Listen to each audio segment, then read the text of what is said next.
Nevroz holatlarida quyidagi 3 ta xato insonni o'z nevrozini yengishda juda ham ko'p xalaqit qiladi, juda ham ko'p to'sqinlik qiladi va nevrozini og'irlashishiga ham xizmat qiladi. Bu 3 ta xato quyidagilardan iborat. Assalomu alaykum. Birinchisi bu giperkontrolga moyil bo'lish. Ya'ni inson nevroz holatida juda ham ko'p kontrolga moyil bo'ladi. Nimaga men tanamda bunaqa bo'lyapti? Nimaga bunaqa yuragim uryapti? Nimaga bunaqa bir g'alatilik bo'lyapti? Nimaga menda bunaqa bo'lyapti? Nimaga bunaqa bo'lishi kerak? Nimaga bunaqa deb inson juda ham yuqori kontrolga kirib ketadi. Ya'ni aslida bu tanadagi bo'layotgan holatlar bu normal holat, lekin bu insonda juda ham yuqori kontrol bo'lgani uchun mana bu holatlar inson uchun juda ham tragediyadek ko'rinadi. Ya'ni qanaqadir bir kasallikni boshlanishi yoki hech kim bilmaydigan kasallik, yo qanaqadir bir tanadagi qanaqadir bir kasallik oldi belgilari sifatida qabul qilinadi. Nimaiki, giperkontroldagi inson juda ham yuqori o'zini kontrol qiladi. Mana bu nevroz holatini yengishda juda ham katta to'siqdan bittasi hisoblanadi. Ikkinchi xato, bu asosiy xato. Bu inson o'z nevrozini tanimaslik, ya'ni o'z nevrozi bilan ishlamaslik, bilmaslik, o'z nevrozi to'g'risida ma'lumotga ega bo'lmaslik. Ya'ni bu holat qanaqa vaqtdan keyin rivojlanyapti, qanaqa paytdan keyin simptom kuchayyapti, qanaqa paytdan keyin yurak urib ketyapti, qaysi fikrdan qo'rqyapti, yo qaysi vaziyatdan qo'rqyapti, yo qaysi vaziyatga moslasha olmayapti, yo qaysidir ichki jarayonlarni hal qila olmayapti. Mana shu bilan qiziqmaslik, ya'ni inson o'z nevrozi bilan qiziqmaslik va o'z nevrozi bilan ishlamaslik.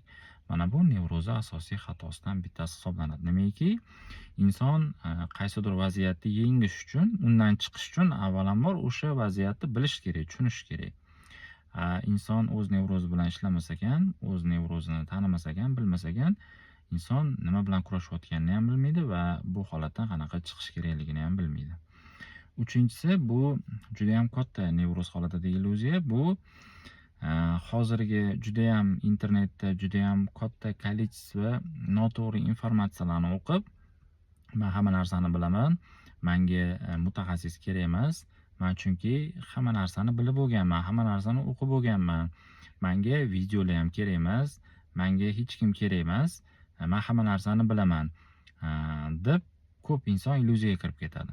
Aslida bu nimaga yomon? Chunki inson ilmiy yo'nalishni o'qimaydi. Juda ko'p inson internetdagi ma'lumotlarga ishonadi va uni o'qiydi va o'zida sinab ko'radi. Lekin hech qanaqa foyda olmagandan keyin inson tushkunlikka tushish ehtimoli paydo bo'ladi. Nimaiki, mana men shuncha narsa o'qidim, yo internetda shuncha saytlarga kirdim, lekin o'sha yozilgan narsalarni qildim va nevrozni yenga olmadim. Ya'ni o'zimni nevrozimni yenga olmadim. Значит, bu tuzalmas dard, qanaqadir bir hech kim bilmaydigan dard, buni hech kim hal qilib bera olmaydigan holat, yordam bera olmaydigan holat menda paydo bo'lgan degan fikrlar paydo bo'ladi. Nimaga? Aslida buni o'qigan informatsiyasi ilmiy emas edi va hech qanaqa insonni ruhiyatiga ham, tanasiga ham foydasiz informatsiya edi. Mana shuni o'qib, inson illyuziyaga kirib qolganligi uchun, ya'ni hamma narsani bilaman, menga mutaxassis kerak emas, yordam kerak emas degan illyuziya bo'lganligi uchun o'z nevrozini hal qilishda juda ham katta to'siq hisoblanadi va o'z nevrozini og'irlashishiga xizmat qiladigan bir illyuziya hisoblanadi, ya'ni xato hisoblanadi. Mana shu 3 ta xato sizlarda bo'lsa, shu 3 ta xatoni to'g'irlashinglarni so'rab qolardim. Sog'lik, salomatlik tilayman.